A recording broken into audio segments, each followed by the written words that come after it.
We got some Ravens news to talk about, so let's get into it with Ravens GM Eric DeCosta having his press conference. The first thing that he touched on was Justin Tucker. He made very clear how serious the allegations are, how the Ravens are taking it very seriously, but because the league is currently conducting an investigation, they're not going to make any kind of decision until the investigation is over, which is fair, but I still think that the Ravens are well aware and don't need the league investigation to know that these rumors are true. Mark Andrews, he was asked about whether or not he would be a Raven next year, not just because of what happened in the playoffs, but because of how good Isaiah Likely has been, and Mark Andrews having a very large cap hit next year.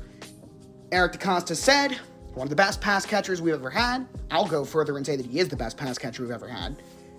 Automatic Ring of Honor guy that he loves, great person, but he never outright said that Mark Andrews will be a Raven next year. And I do think that is noteworthy, that I think there's a real chance he's not a Raven. I have went on the record, I think he should be. He had a terrible day, inexcusable day. No one player is ever to blame for losing a game, but if you want to give the biggest piece of blame to one person, it would be Mark. That's fair. But I also think he is plenty capable of bouncing back. And the third thing is about Ronnie Stanley, who is the Ravens' biggest free agent. He's one of the best left tackles in football earlier in his career. Really struggled from 2020 to 2023.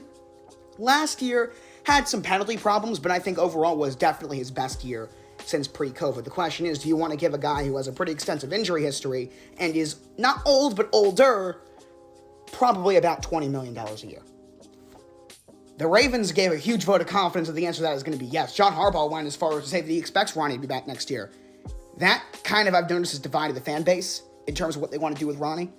I'm more on the, I would rather bring him back, but I understand not train, where yes or no, I would say yes. But it's not a, I'm gonna die on this hill take that I have. But